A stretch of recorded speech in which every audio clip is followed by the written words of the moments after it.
Let me officially say good morning and thank you so much for having me. Such warm smiles this morning when I walked in and greetings of welcoming me here. And I personally want to thank Reverend Kim for trusting me with you all in her absence. That's always an honor. But I always tell people I am not a preacher at all. Not at all. Not at all. I am a teacher. And being a teacher, I am going through this process of just allowing my sacred expressive life force, myself, to go where God leads me. And I apparently is bringing me here. I don't know what this is all about yet, but but I want to ask you something.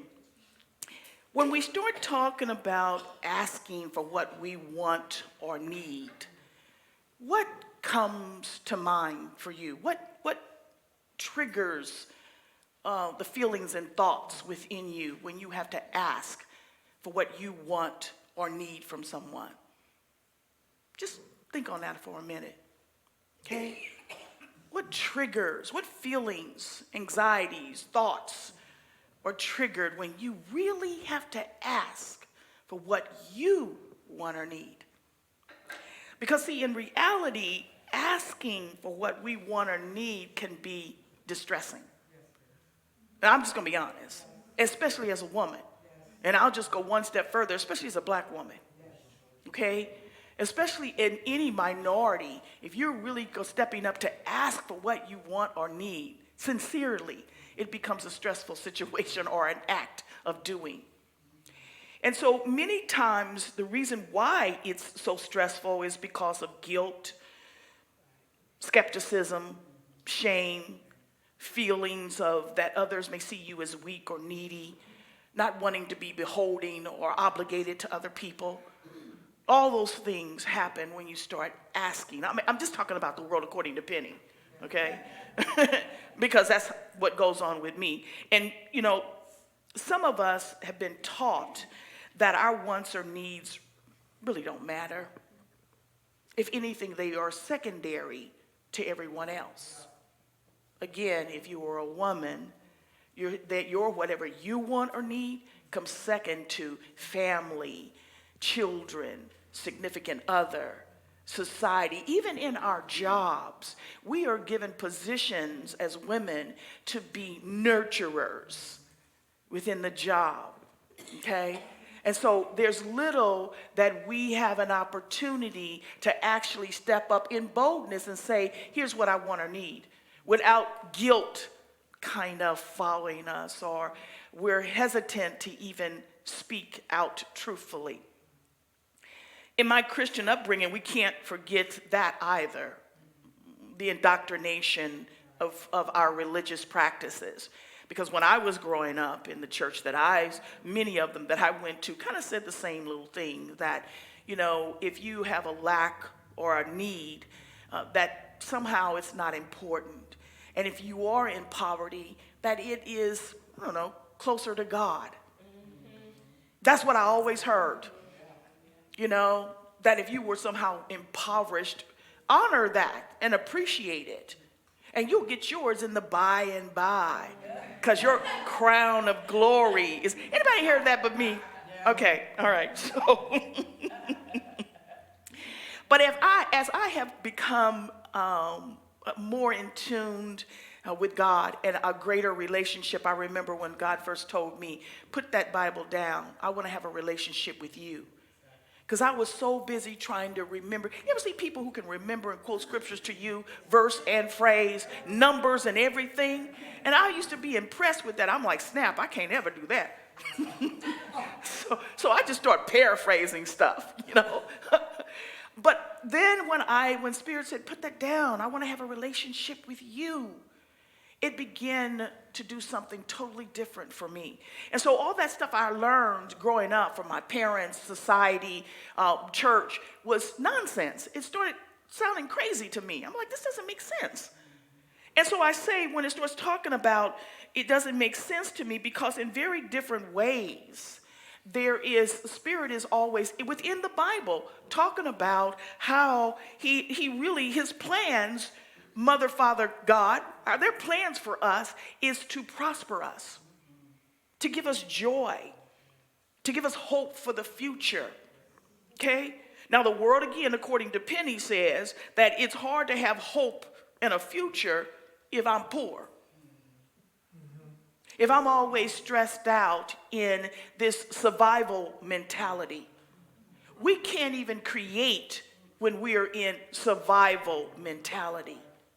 Okay? So it becomes really hard to begin to believe in some of the stuff that I grew up believing or being taught. So, and even Jesus said, and I love this because it's found in John 10:10, and I believe in numerology, and there's strength in the number 10:10. Okay? So when I was preparing for this, and it was 10:10, I was like, oh, glory. Something special about that. But even Jesus said, I come that we may have and enjoy life and have it in abundance. That's my paraphrase now. Okay? But we are to have it now, not in the by and by to get my crown of glory when I'm gone on. Okay? Exactly. You're right. Exactly. They say that too. Streets of gold. And well, guess what? Perception is all about, how we. Let me just go back. Miracles. The Course in Miracles tells us that miracles is just a change in perception. Okay? It's a change in perception, and then you start to see miracles all around you, always happening. And so this tells me that if God's plan for me is to be prosperous, and Jesus said that I am to have life and to have it more abundantly, it tenfold sometimes it says, then that means to me that not only should I ask for what I want or need, that I should expect in receiving it. But I don't know, therein lies the problem. It's the whole thing. Maybe it's not the stress doesn't come from the asking. It comes from believing that we are worthy to receive it. That's the real problem. Because we've been told, we've been conditioned, indoctrinated that we shouldn't have, that we should wait, and that we should stand by, and that it's coming later. And it never comes. I always call that the Popeye syndrome, where it says, I'll give me a hamburger today and I'll pay you Tuesday. Whippy, yeah. Tuesday never comes, so you're always waiting on Tuesday. So, and this brings me to the topic that I want to talk to you about today, the temperament of asking and receiving. That's what I want to talk to us about, okay? I want to share with you. And what I mean by temperament is that it is our disposition, our outlook in life. As I said, the Course in Miracles says that miracles are simply a change in perception. And so that involves our temperament, how we view life, our perception of how things are going on around us, and how we perceive people and their motives. And so we want to talk about that because when I think about temperament, I'm just going to be honest. Back in the day, and I want to say not back in the day, it was just a few years ago. Now, I might look like I'm grown up here, but it took a minute for me to get on the right mindset and perception. It took a minute, okay? And so when I think about this, two verses that I grew up hearing all the time come to mind. First and foremost is, you have not because you ask not. And when you do ask, you ask amiss. Now, amiss means that you ask with wrong motives, or you ask against the plan that God has for your life. You ask against what will bring you a higher quality in life.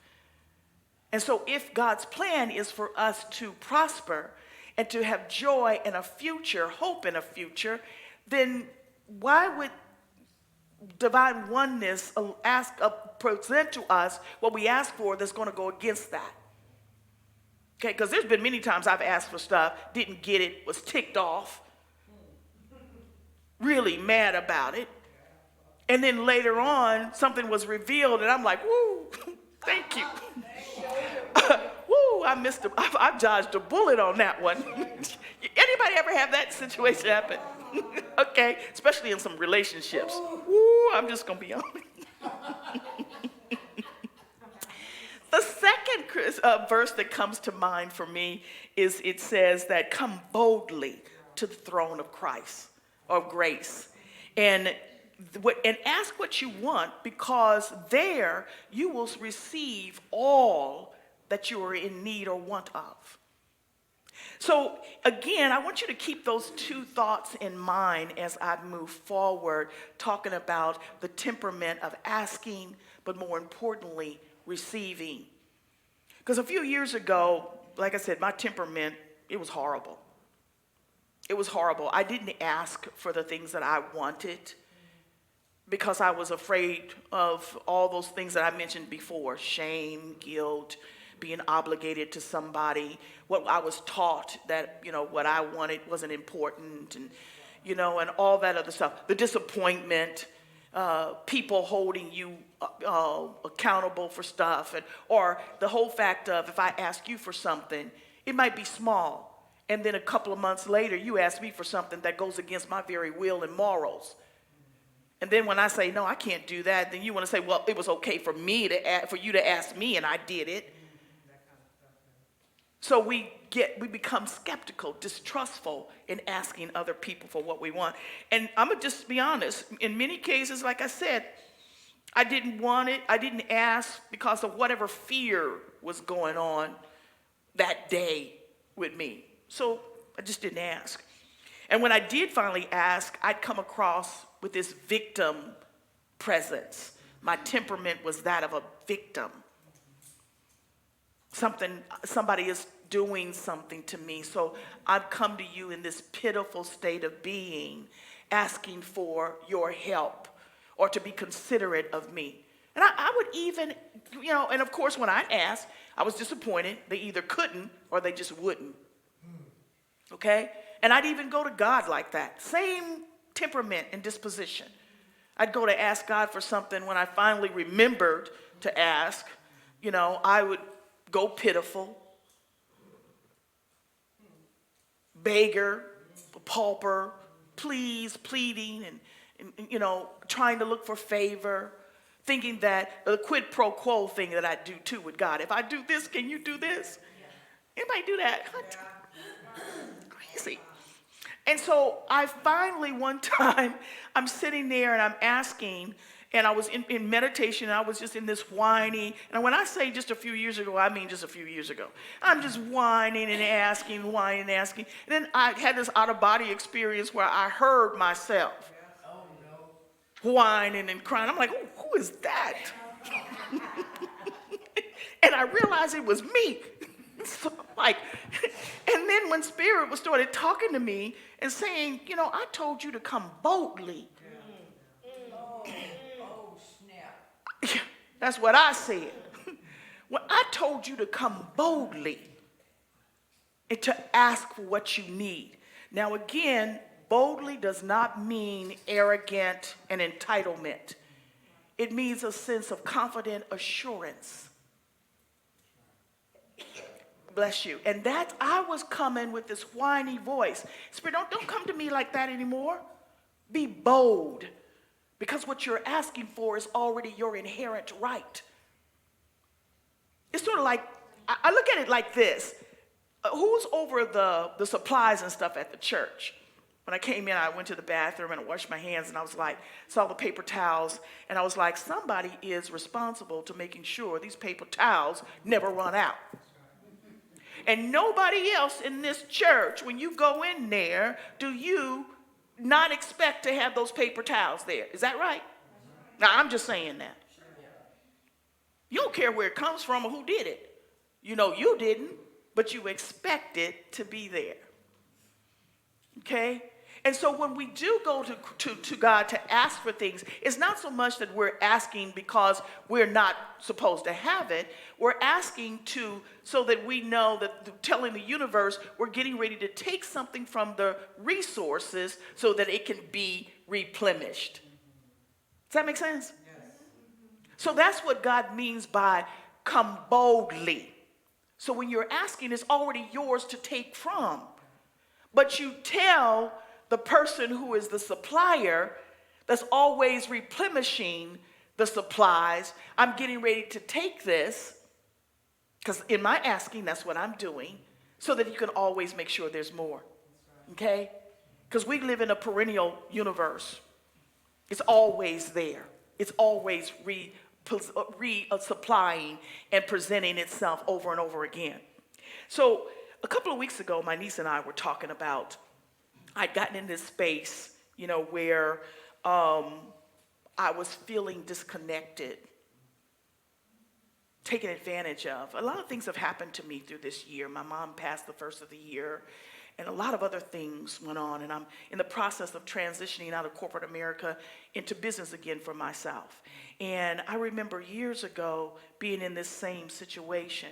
And I was talking to my niece a couple of weeks, as I said ago, and was telling her how I felt disconnected, abandoned, feeling as if I did not have consideration and support from others, family members, my children, because I've been going through some stuff. I showed up for them. I held space for them. Where's everybody else when I need something?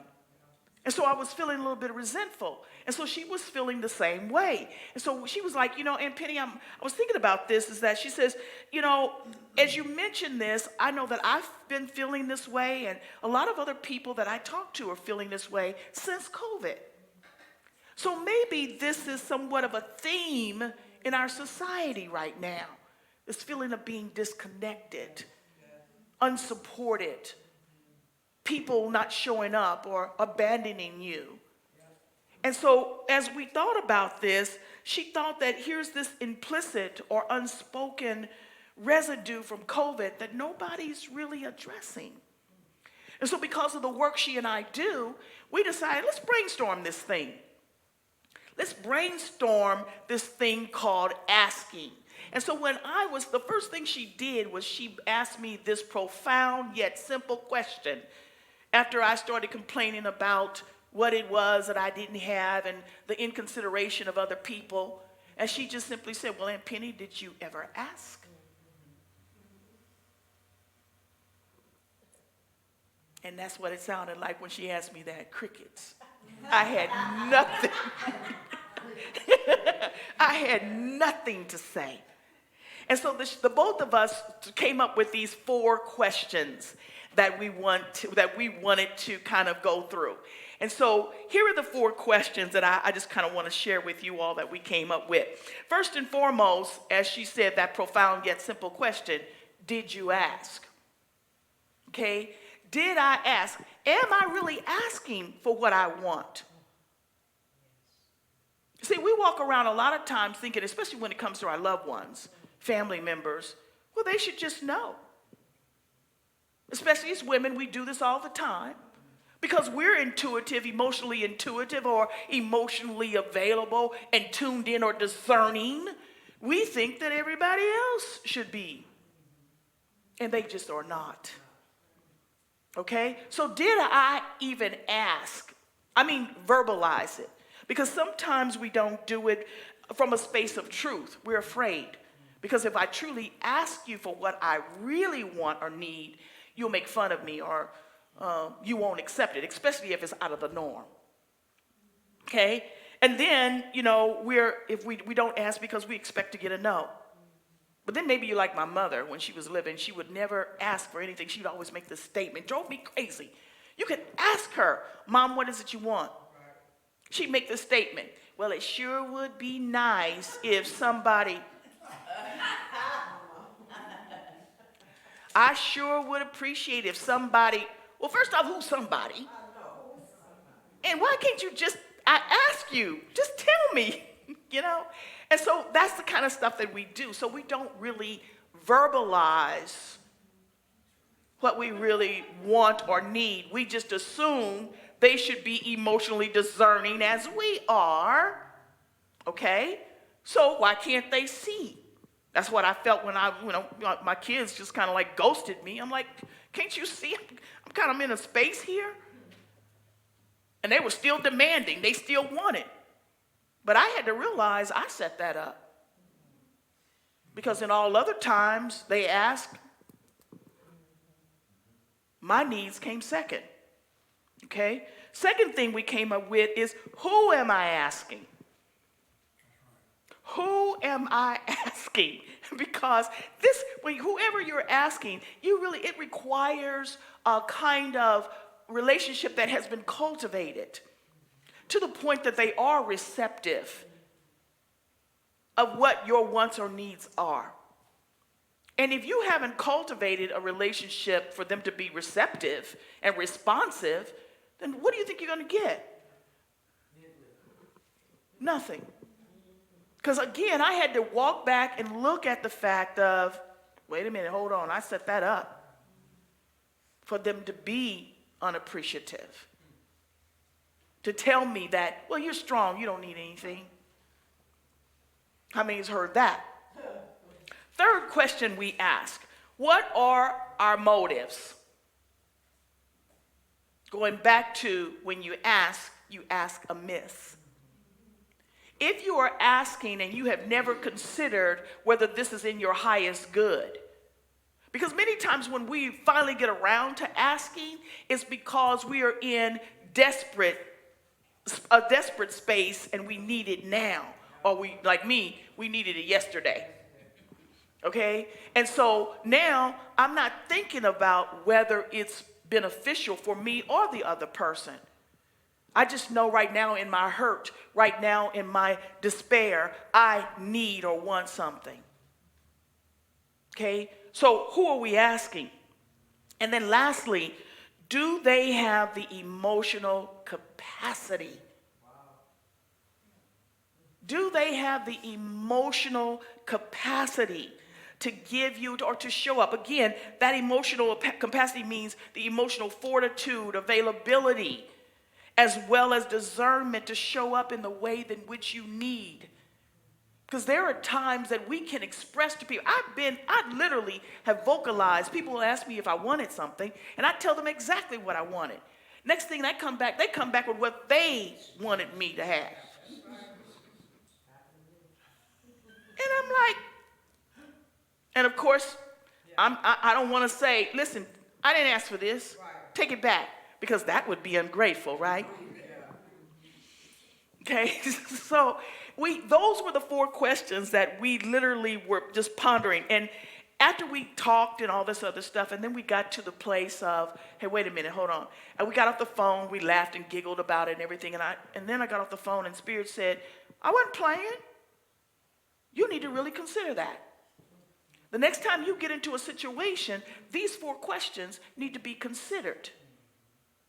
And so when I first started looking outside myself, I said, let me just go ahead and start going over these questions now again for real, as Spirit has instructed me to do, and to see what really comes up. I needed to explore that a little bit more.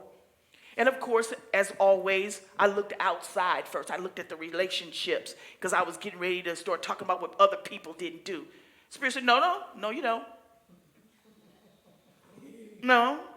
Nope, that's not what I'm telling you to do. You need to turn that back to you. It's about you, okay?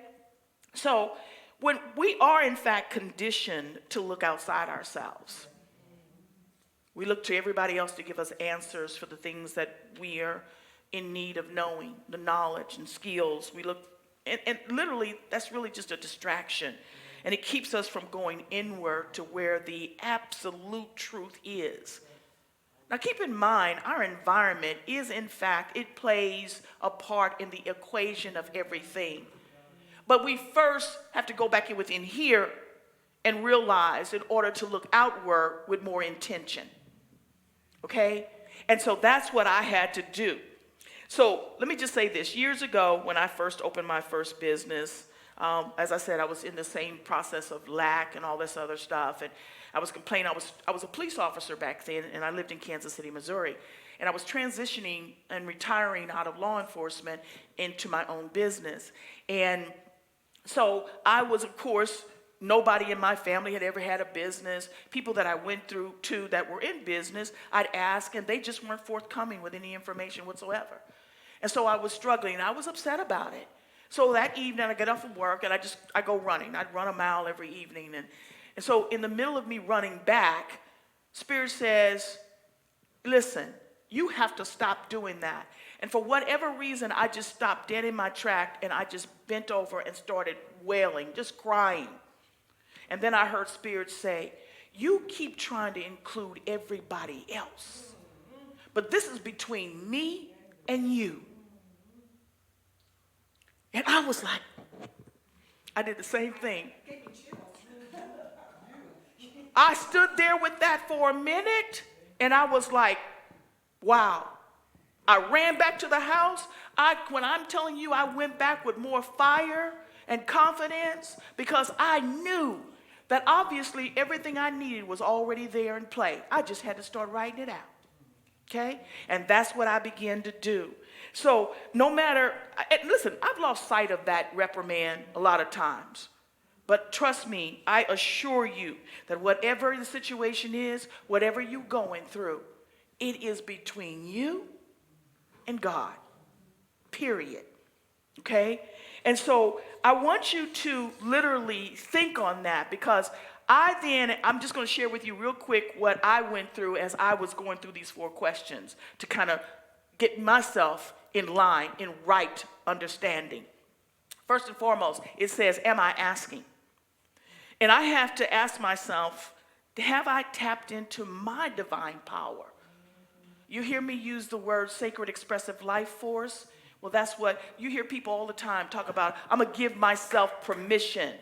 You hear that phrase all the time, I'm going to give myself permission. And usually when you're giving yourself permission, it's something outside. I'm going to give myself permission to get a bath. I'm going to give myself permission to go shopping. I'm going to give myself permission to... No, it's deeper than that. Because when you say, I give myself, my sacred expressive life force, self is the acronym for that. Sacred expressive life force. That's the divine oneness of God. See, we're not connected to God. We are God incarnate. And that is our sacred expressive life force, being God's expression, moving through us all the time. And if we give that energy permission, then a lot of things, miracles will show up. You know what I'm saying? So the first thing I had to do is, am I asking myself, my sacred expressive life force, my divine oneness, for the fulfillment of what I need? Or am I playing the victim in order to make outside others responsible for the quality of my life? You just got to be real. You got to go there. Okay? So I'm more than capable of ministering, nourishing myself. But then my temperament moves in, and I have to ask, am I driven by love or fear? And fear is the acronym for me, is the fragile ego's alternate reality. So when you're in fear, your ego has come up with some alternative reality that you've made up, is not true. How many times have we said, well, I think somebody's thinking this. You don't know what they're thinking. But you make a whole series and you go down a rabbit hole on what your fragile ego created, okay? Secondly, to the second question, who am I asking? And that goes back to, did I ever go boldly to the throne and ask? Did I go? And what was the temperament when I went and asked? Because even in then, sometimes we don't even know what it is we're wanting. You ever been in a situation, I know something's going on here. I'm feeling some kind of way, but I can't articulate it. But even in that, going to Mother, Father, God will give you clarity as well. So again, it's between you and them, nobody else. Okay? To the third question, I had to examine my motives. What was my motives for asking for this thing in the first place? If I'm more than capable of doing for myself, then I have to, what's the motive behind this? Is it that I'm impatient and don't want to wait on God's plan? Is it that I'm looking for somebody else to find me special? Show me how special I am when I need to know that for myself. When I go to sleep at night and when I get my foot hits the floor in the morning, I am special to God. Okay? I woke up like this. That's what the song says. I woke up like this. So I have to ask, what is my motives? Is it in line with my highest goods? Or am I operating and being distorted by my fragile ego's alternate reality? Because when I'm asking, I may already be in a state of pain and vulnerability. And so in my vulnerable place, I'm asking the wrong person. I'm asking for the wrong thing. I'm being driven by something that is not God in the first place. And certainly not my sacred expressive life force. That's my power. Okay? And finally, do I have the emotional capacity? Do I have it? Because that comes down to receiving.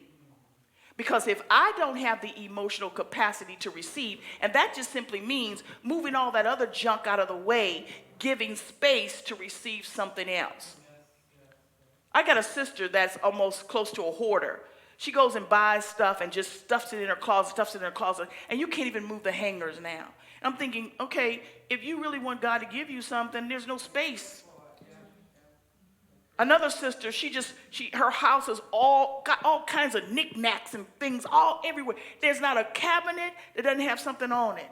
There's not a wall that something's not on. And then she says, I'm praying for my Boaz to come. Well, what space he got? If he shows up, he got no space. I'm just saying, okay? So you have to make space. I think about this when it comes to planting flowers. And I don't buy perennial. I buy perennials. I don't buy annual flowers. Annuals, I'm not going back out there and planting that every year. I ain't doing that.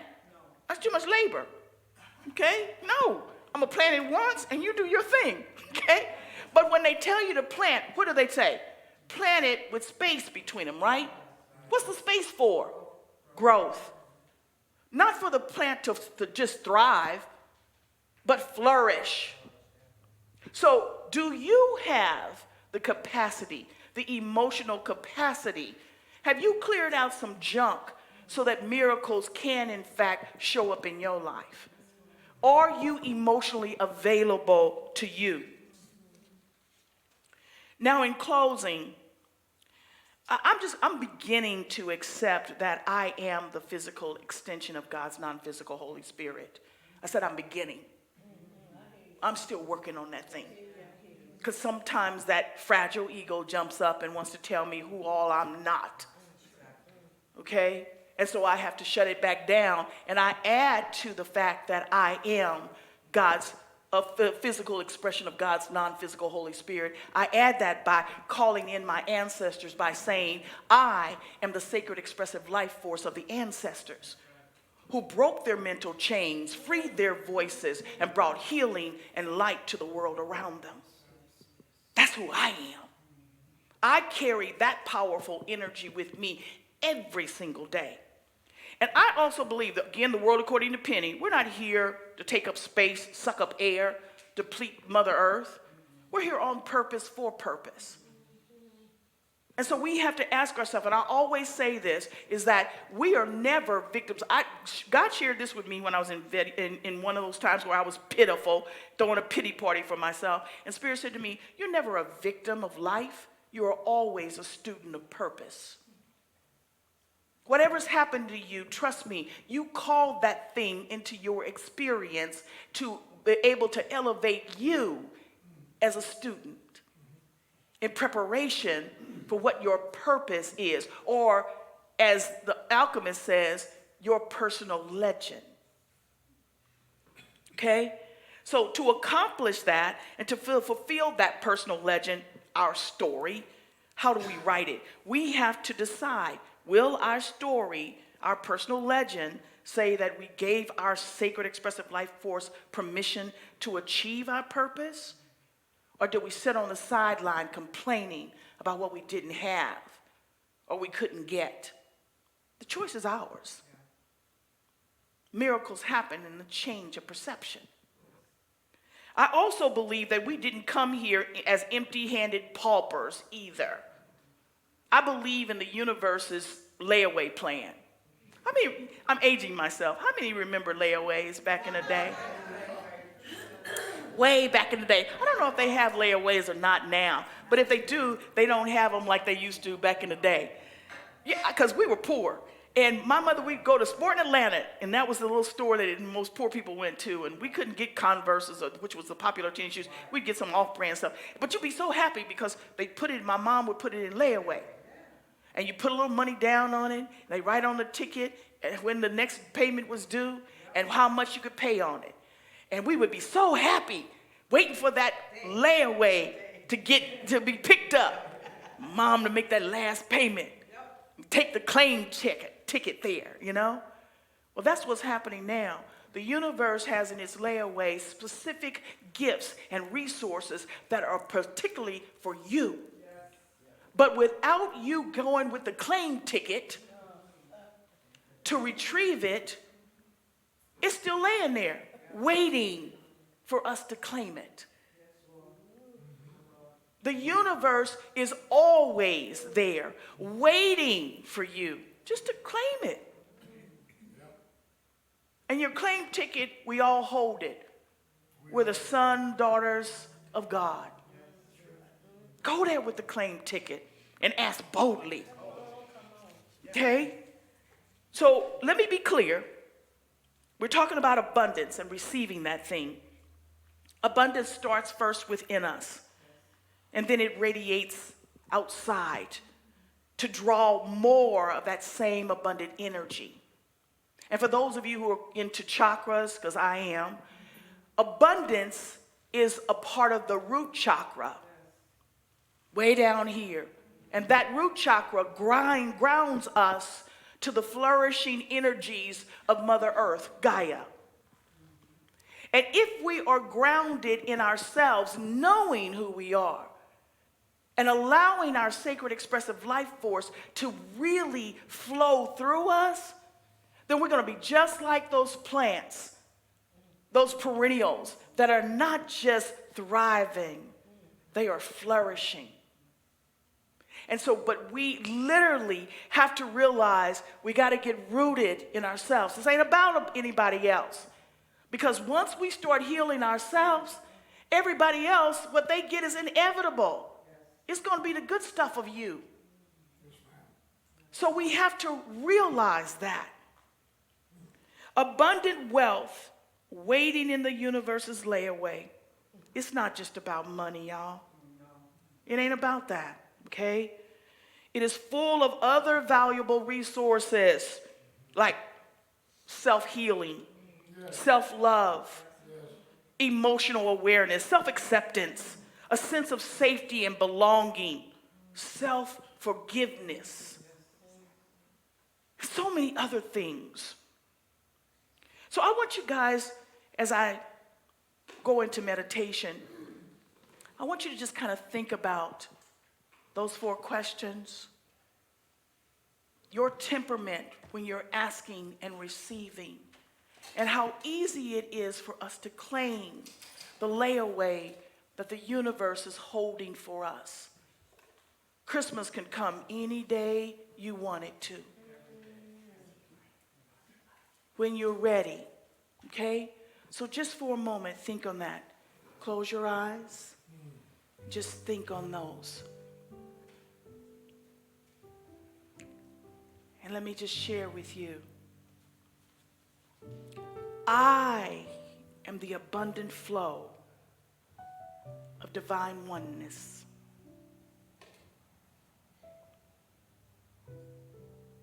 The wealth of the universe flows to and through me, now and always.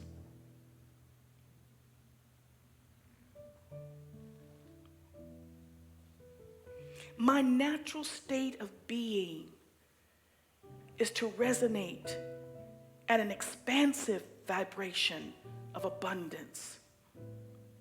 So it is safe and it's right for me to ask for what I want or need. The universe conspires to bring us all that we are in need of. Ashe.